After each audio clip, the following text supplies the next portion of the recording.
buhay, naririto ang ikalimang bahagi ng malalalim na salita sa Tagalog o Filipino.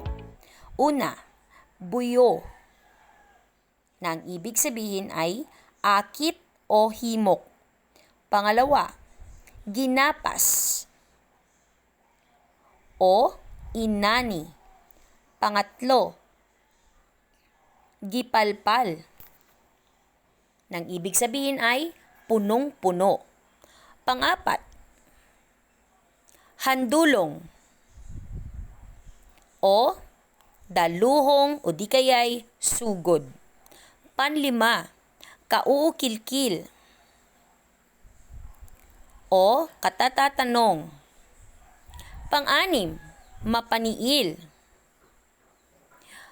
o tinatawag na abusado.